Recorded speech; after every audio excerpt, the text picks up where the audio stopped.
कृपया चैनल को सब्सक्राइब करें। धन्यवाद। ओम नमः शिवाय। हर हर महादेव। भगवान भोलेनाथ आप सभी भक्तों पर सदैव ही अपनी कृपा बनाए रखे। मित्रों, देवों के देव महादेव बहुत ही भोले माने जाते हैं और इसलिए इनका एक नाम भोलेनाथ भी है। वैसे तो भगवान भोलेनाथ अपने भक्तों की क्षणिक मात्र की भक्ति से ही प्रसन्न हो जाते हैं और इसलिए उन्हें प्रसन्न करने के लिए किसी भी तरह के विशेष पूजन की आवश्यकता नहीं होती। परंतु कई भक्त शिव जी की विशेष कृपा पाने के लिए सोमवार का व्रत और पूजन करते हैं। मित्रों, सोमवार के व्रत को लेकर मान्यता है कि इस व्रत को करने से भगवान शिव अपनी भक्तों की सभी मनोकामना बहुत जल्दी ही पूरी करते हैं। तो चलिए मित्रों, माता पार्वती और भगवान भोलेनाथ के चरण कमलों का ध्यान करते हुए सुनते हैं सोमवार व्रत की बहुत ही सुंदर कथाएं। तो मित्रों, पहली कथा इस प्रकार शुरू होती है। एक समय की बात है। इस भूमंडल पर एक अत्यंत प्रसिद्ध राजा चंद्रहास द्वारा पालित कांतिका नाम की एक नगरी थी। वहां पर धनेश्वर नाम का एक साहूकार और उसकी स्त्री रूपवती रहा करते थे। साहूकार का व्यापार दूर दूर तक फैला हुआ था और नगर के सभी लोग उस व्यापारी का बहुत ही सम्मान किया करते थे। साहूकार तथा उसकी पत्नी दोनों ही उस नगरी में सभी से बड़े प्रेम और आदर के साथ व्यवहार करते थे। उनके घर में धन धान्य आदि की कोई कमी नहीं थी। लेकिन उनको एक बड़ा दुख था कि उनकी कोई संतान नहीं थी और इस कष्ट से वे दोनों अत्यंत दुखी रहते थे। एक दिन एक बड़ा तपस्वी योगी उस नगरी में आया। वह योगी उस ब्राह्मण के घर को छोड़कर अन्य सब घरों से भिक्षा लाकर भोजन किया करता था, लेकिन रूपवती से वह भिक्षा नहीं लिया करता था। एक समय वह किसी अन्य घर से भिक्षा लेकर गंगा किनारे जाकर भिक्षा को प्रेम पूर्वक खा रहा था। तभी धनेश्वर ने योगी को देखा और अपनी भिक्षा के अनादर से दुखी होकर योगी से बोला, महात्मन, आप सब घरों से भिक्षा लेते हैं परंतु मेरे घर की भिक्षा कभी भी नहीं लेते, इसका कारण क्या है? योगी ने कहा कि निसंतान के घर की भीख पतितों के अन्न के तुल्य होती है और जो पतितों का अन्न खाता है वह भी पतित हो जाता है। क्योंकि तुम निसंतान हो, अतः पतित हो जाने के भय से मैं तुम्हारे घर की भिक्षा नहीं लेता हूँ। धनेश्वर यह बात सुनकर अपने मन में बहुत दुखी हुआ और हाथ जोड़कर योगी के पैरों पर गिर पड़ा तथा दुखी भाव से कहने लगा, हे महाराज, यदि ऐसा है तो आप मुझको पुत्र प्राप्ति का उपाय बताइए।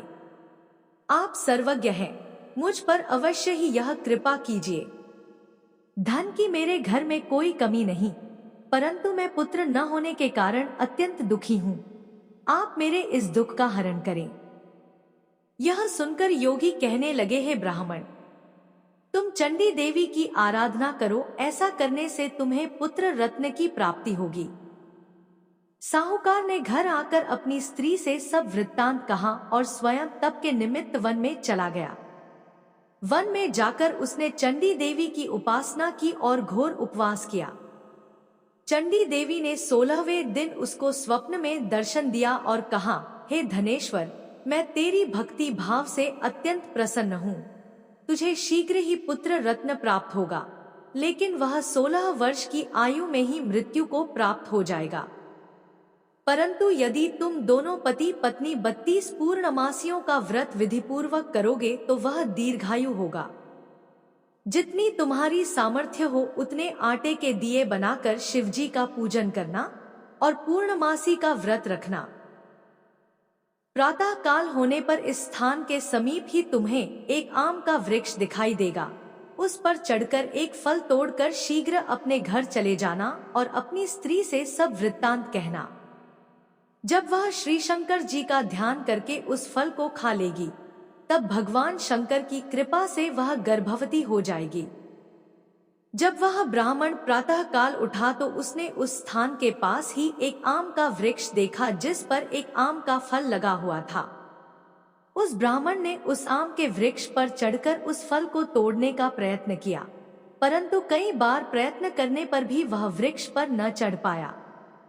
तब उस ब्राह्मण को बहुत चिंता हुई और वह विघ्न विनाशक श्री गणेश जी की वंदना करने लगा और बोला, हे दयानिधे, अपने भक्तों के विघ्नों का नाश करके उनके मंगल कार्य को करने वाले, दुष्टों का नाश करने वाले, रिद्धि सिद्धि को देने वाले, आप मुझ पर कृपा करके इतना बल दें कि मैं अपने मनोरथ को पूर्ण कर सकूं। इस प्रकार गणेश जी की प्रार्थना करने पर उनकी कृपा से धनेश्वर वृक्ष पर चढ़ गया और उसने एक अति सुंदर आम का फल देखा। उसने विचार किया कि जो वरदान से फल मिला था वह यह है और कोई फल दिखाई नहीं देता। उस धनेश्वर ब्राह्मण ने जल्दी से उस फल को तोड़कर अपनी स्त्री को लाकर दिया और उसकी स्त्री ने अपने पति के कथनानुसार उस फल को खा लिया। इसके पश्चात वह गर्भवती हो गई। देवी जी की असीम कृपा से उसे एक अत्यंत सुंदर पुत्र की प्राप्ति हुई, जिसका नाम उन्होंने देवीदास रखा। माता पिता के हर्ष और शोक के साथ वह बालक शुक्ल पक्ष के चंद्रमा की भांति बढ़ने लगा। भवानी की कृपा से वह बालक बहुत ही सुंदर, सुशील और पढ़ने में बहुत ही निपुण हो गया। चंडी देवी की आज्ञानुसार उसके माता पिता ने 32 पूर्णमासी का व्रत रखना प्रारंभ कर दिया था, जिससे उसका पुत्र दीर्घायु हो जाए। 16वां वर्ष लगते ही देवीदास के माता पिता को बड़ी चिंता हो गई कि कहीं उनके पुत्र की इस वर्ष मृत्यु न हो जाए। इसलिए उन्होंने अपने मन में विचार किया कि यदि यह दुर्घटना उनके सामने हो गई तो वे कैसे सहन कर सकेंगे। उन्होंने देवीदास के मामा को बुलाया और कहा कि हमारी इच्छा है कि देवीदास 1 वर्ष तक काशी में जाकर विद्याध्ययन करे और हम उसको अकेला भी नहीं छोड़ना चाहते, इसलिए साथ में तुम चले जाओ और 1 वर्ष के पश्चात इसको वापस लौटा लाना। सब प्रबंध करके उसके माता पिता ने काशी जाने के लिए देवीदास को एक घोड़े पर बैठाकर उसके मामा को उसके साथ विदा कर दिया। धनेश्वर ने अपनी पत्नी के साथ अपने पुत्र की मंगल कामना तथा दीर्घायु के लिए भगवती दुर्गा की आराधना और पूर्णमासियों का व्रत करना आरंभ कर दिया। इस प्रकार उन्होंने 32 पूर्णमासी का व्रत पूरा किया। कुछ समय पश्चात एक दिन वह दोनों मामा और भांजा मार्ग में रात्रि बिताने के लिए किसी ग्राम में ठहरे हुए थे। उस दिन उस गांव में एक ब्राह्मण की अत्यंत सुंदरी, सुशीला, विदुषी और गुणवती कन्या का विवाह होने वाला था। जिस धर्मशाला के अंदर वर और उसकी बारात ठहरी हुई थी, उसी धर्मशाला में देवीदास और उसके मामा भी ठहरे हुए थे। संयोगवश कन्या को तेल आदि चढ़ाकर मंडप आदि का कृत्य किया जा रहा था, लेकिन लग्न के समय वर को धनुर्वात मतलब एक वायुरोग जिसमें शरीर धनुष की तरह झुककर टेढ़ा हो जाता है हो गया। इस कारण वर के पिता ने अपने कुटुंबियों से परामर्श करके निश्चय किया कि यह देवीदास मेरे पुत्र जैसा ही सुंदर है, मैं इसके साथ ही लग्न करा देता हूँ और बाद में विवाह के अन्य कार्य मेरे लड़के के साथ हो जाएंगे। ऐसा सोचकर उन्होंने देवीदास के मामा से जाकर बोला कि तुम थोड़ी देर के लिए अपने भांजे को हमें दे दो, जिससे विवाह के लग्न के सारे कृत्य सुचारू रूप से हो सके।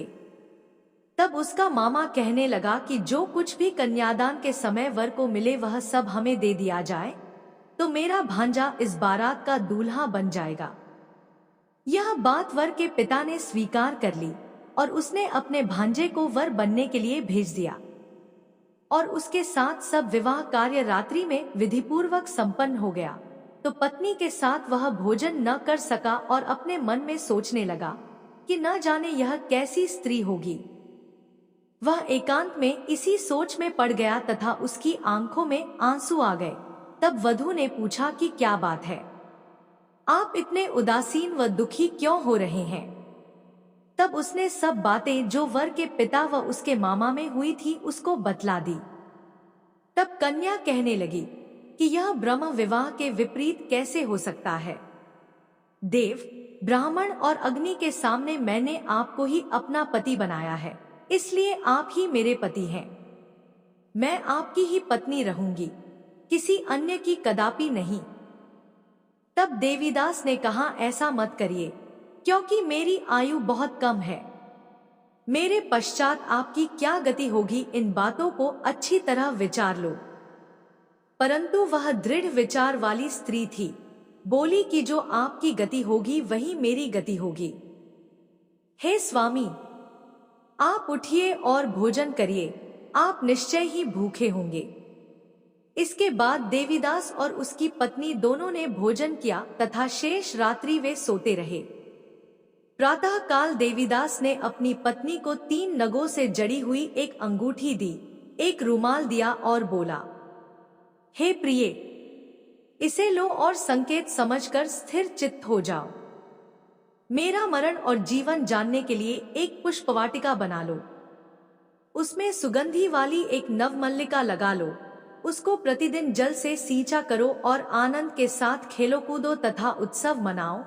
जिस समय और जिस दिन मेरा प्राणांत होगा, ये फूल सूख जाएंगे और जब ये फिर हरे हो जाएं, तो जान लेना कि मैं जीवित हूँ। यह समझा कर वह चला गया। प्रातः काल होते ही वहां पर गाजे बाजे बजने लगे और जिस समय विवाह के कार्य समाप्त करने के लिए वर तथा सब बाराती मंडप में आए तो कन्या ने वर को भली प्रकार से देखकर अपने पिता से कहा कि यह मेरा पति नहीं है, मेरा पति वही है जिसके साथ सत्र में मेरा पानी ग्रहण हुआ था, इसके साथ मेरा विवाह नहीं हुआ है। यदि यह वही है तो बताएं कि मैंने इसको क्या दिया। मधुपर्क और कन्यादान के समय जो मैंने भूषणादि दिए थे उन्हें दिखाएं तथा रात में मैंने क्या गुप्त बातें कही थी वह सब सुनाएं। पिता ने उसके कथनानुसार वर को बुलवाया गया। कन्या की यह सब बातें सुनकर वह कहने लगा कि मैं कुछ नहीं जानता। इसके पश्चात लज्जित होकर वह वहां से चला गया और सारी बारात भी अपमानित होकर वहां से लौट गई। भगवान श्री कृष्ण बोले, हे माता, इस प्रकार देवीदास काशी विद्याध्ययन के लिए चला गया। जब कुछ समय बीत गया तो काल से प्रेरित होकर एक सर्प रात्रि के समय उसको डसने के लिए वहां पर आया। उस विषधर के प्रभाव से उसके शयन का स्थान चारों ओर से विष से विषैला हो गया, परंतु व्रत के प्रभाव से उसको काट न पाया, क्योंकि पहले ही उसकी माता ने 32 पूर्णिमा का व्रत कर रखा था। इसके बाद मध्याह्न के समय स्वयं काल वहां पर आया और उसके शरीर से उसके प्राणों को निकालने का प्रयत्न करने लगा, जिससे वह मूर्छित होकर पृथ्वी पर गिर पड़ा। भगवान की कृपा से उसी समय पार्वती जी के साथ भगवान शंकर वहां पर आ गए। उसको मूर्छित दशा में देखकर पार्वती जी ने भगवान शंकर से प्रार्थना की कि हे प्रभु, इस बालक की माता ने पहले 32 पूर्णिमा का व्रत किया था, जिसके प्रभाव से हे भगवान आप इसको प्राण दान दे। भवानी के कहने पर भक्तवत्सल भगवान शिव ने उसको प्राण दान दे दिया। इस व्रत के प्रभाव से काल को भी पीछे हटना पड़ा और देवीदास स्वस्थ होकर बैठ गया। उधर उसकी स्त्री उसके काल की प्रतीक्षा किया करती थी। जब उसने देखा कि उस पुष्प वाटिका में पत्र पुष्प कुछ भी नहीं रहे तो उसको अत्यंत आश्चर्य हुआ, और जब वह वैसे ही हरी भरी हो गई तो वह जान गई कि वह जीवित हो गए हैं। यह देखकर वह बहुत प्रसन्न मन से अपने पिता के कहने लगी कि पिताजी, मेरे पति जीवित हैं, आप उनको ढूंढना शुरू करें। जब 16वां वर्ष व्यतीत हो गया तो देवीदास भी अपने मामा के साथ काशी से चल दिया। इधर उसके ससुर उसे ढूंढने के लिए अपने घर से जाने वाले ही थे कि वह दोनों मामा भांजा वहां पर आ गए। देवीदास को आता देखकर उसका ससुर बड़ी प्रसन्नता के साथ अपने घर में ले आया।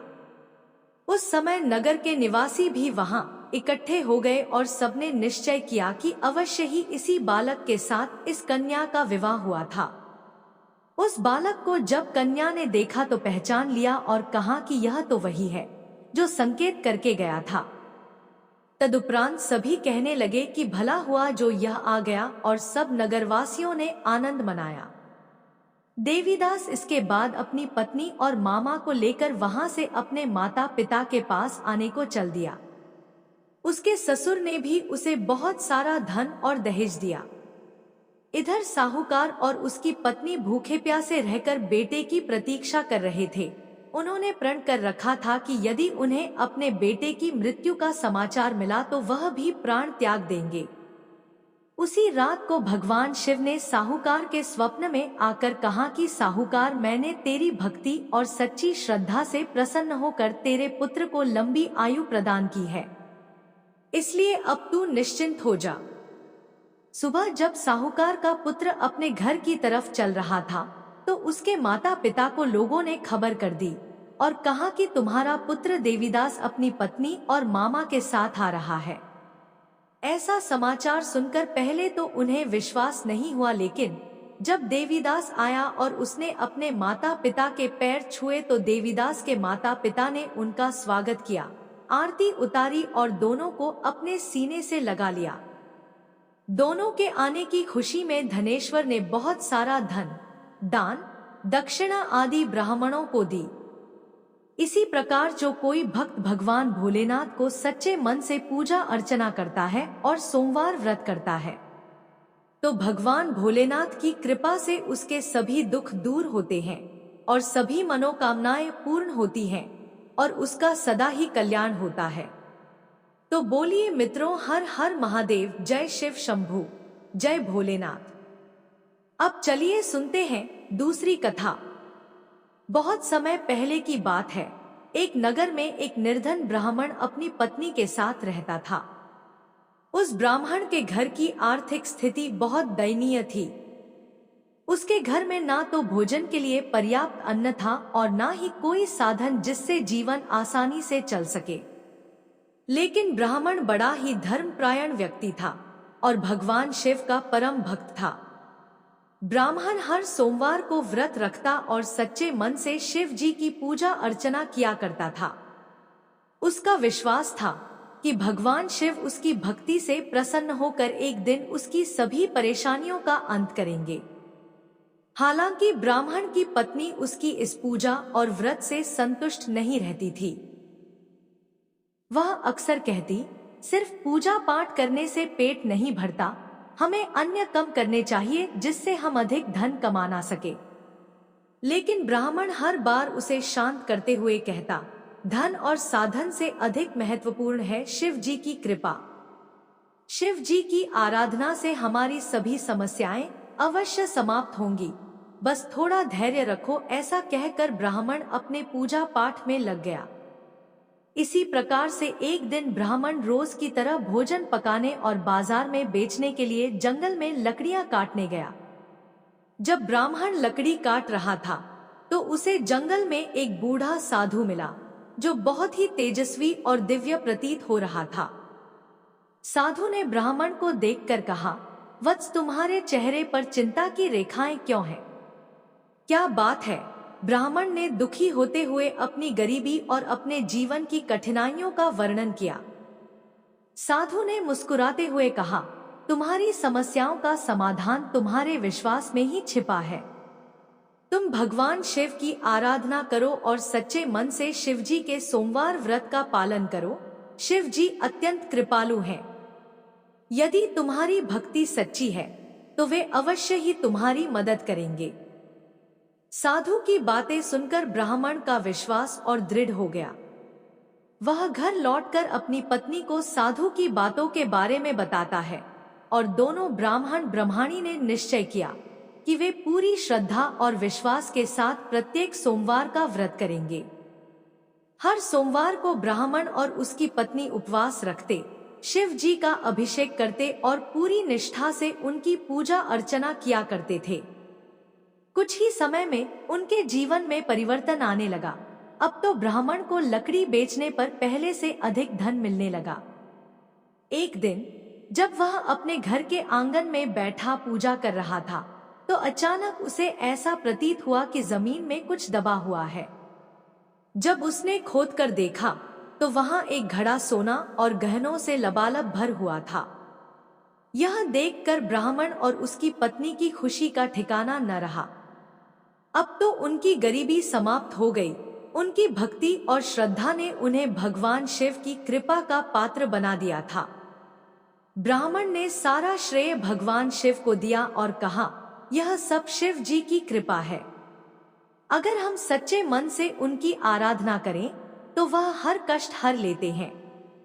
मित्रों, यह कथा हमें सिखाती है कि सच्चे मन, श्रद्धा और धैर्य के साथ भगवान शिव की पूजा करने से जीवन की सभी कठिनाइयां समाप्त हो सकती हैं। शिव जी अपने भक्तों की सच्ची पुकार अवश्य सुनते हैं और उन्हें सुख समृद्धि का वरदान देते हैं। शिवजी में सोमवार व्रत का महत्व इसी में निहित है कि यह व्यक्ति को न केवल आंतरिक बल देता है, बल्कि उसके जीवन में सकारात्मक परिवर्तन भी लाता है। कथा समाप्त हुई। बोलिए मित्रों, हर हर महादेव।